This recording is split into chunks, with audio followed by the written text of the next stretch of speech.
We're at Hillcrest Memorial Park in West Palm Beach, Florida. Charles Whitman, Texas Tower shooter, is buried here. It's a surprisingly cold and windy day, January 29th, 2022, as of the recording of this. For Florida, pretty chilly day. Came here to get out of the cold, but it's been kind of a chilly winter for the whole country. So we are here to take a look at Charles' grave. Obviously, we're not here to pay our respects to Charles. This is something that is an important piece of history. Back when he did this on August 1st of 1966, he climbed high up on the tower at the University of Texas in Austin, and he started shooting. He was a former Marine. He was a sharpshooter. He had a rifle, a bunch of other guns, and he was able to shoot people, I think, as far away as like 500 yards pretty accurately because of his skills as a Marine. Now, this was something back then that was extremely shocking here in the United States. It was something that just did not happen. People didn't even know how to respond to it. He was able to continue shooting for 96 minutes from up there on that tower before they finally were able to get up there and shoot and kill him. Unfortunately, this has become much more prevalent in the years since, but this was kind of the first shooting of its kind here in our country, sadly. So we're going to go take a look at his grave, and we cordially invite you to come along. Come along. Based on his behavior in his younger years, Whitman isn't someone you would really expect to do something horrific like he did. At the age of 6, his IQ was tested and found to be 139, which put him in the superior range. He was 12 years and 3 months old when he earned the title of Eagle Scout, becoming the youngest person to do so at that point. He had also earned 21 Boy Scout merit badges in just 15 months. He went to Catholic school and was an altar server. One red flag, though, was his father, whose name was also Charles, but he liked to be called Charlie. He was not a nice man. He beat up young Charles on a regular basis, along with everyone else in the house. Judy Faubers grew up in a house next to the Whitmans. She told the Palm Beach Post in 2006, "I can't tell you how many times my mom and dad called the police because Charlie was beating his wife, his kids, his dog. I still remember the yelping when Charlie beat their little Boston Terrier." After the shooting rampage, Charlie admitted to beating his wife, saying, "I did on many occasions beat my wife, but I loved her. I did and do have an awful temper. I have to admit it, because of my temper, I knocked her around." As for the kids, he said, "I don't think I spanked enough, if you want to know the truth about it." In 1959, Charles was ready to get away from his father and the beatings, so he signed up for the United States Marine Corps, where by all accounts he excelled and even received a Good Conduct Medal. The Marines saw his talent and smarts, so he was sent to study mechanical engineering at the University of Texas. There he met a girl who he married about 5 months later. Then things began to take a turn for the worse when his mother left his father and moved to Texas.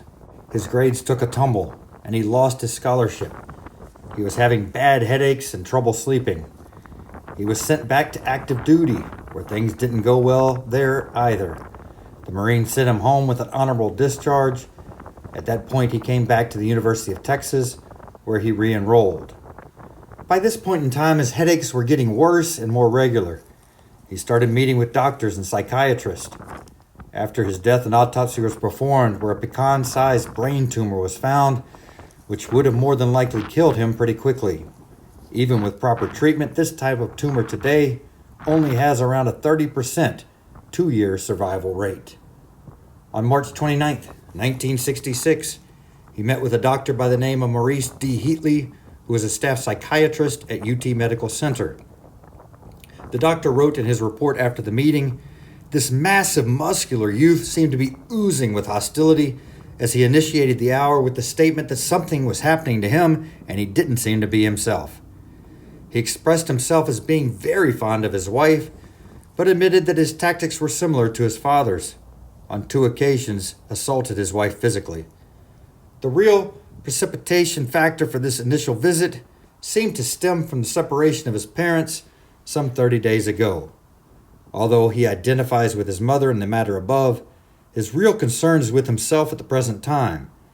admits having overwhelming periods of hostility with a very minimum of provocation.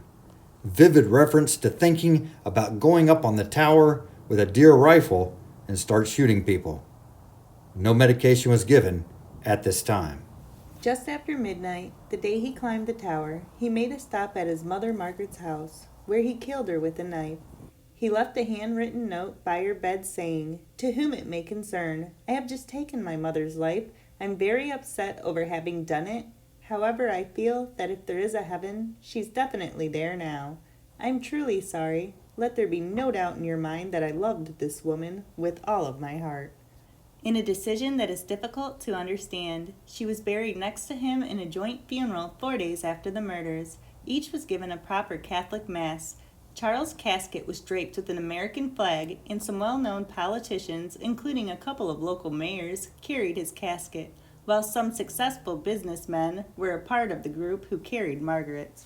On August 1st, Whitman also murdered his wife by stabbing her 3 times in the heart, sometime around 2 in the morning. He left a note next to her saying, "I imagine it appears that I brutally killed both of my loved ones. I was only trying to do a quick, thorough job. If my life insurance policy is still valid, please pay off my debts. Donate the rest anonymously to a mental health foundation. Maybe research can prevent further tragedies of this type. Give our dog to my in-laws. Tell them Kathy loved the dog very much." At around 11:35 that morning, he entered the tower, killing a receptionist and a couple of tourists on his way up the tower, then opening fire on people below. From the top of the tower, he killed an additional 11 people and shot a total of 42 before he was shot and killed by 2 police officers who finally made their way up to the top of the tower. Charles was 24 years old when he died. 7 years later, his brother John Michael was also 24 years old when he was shot and killed in a bar fight in Lake Worth, Florida, on July 4th, 1973. He has been laid to rest here next to his mother and his brother as well.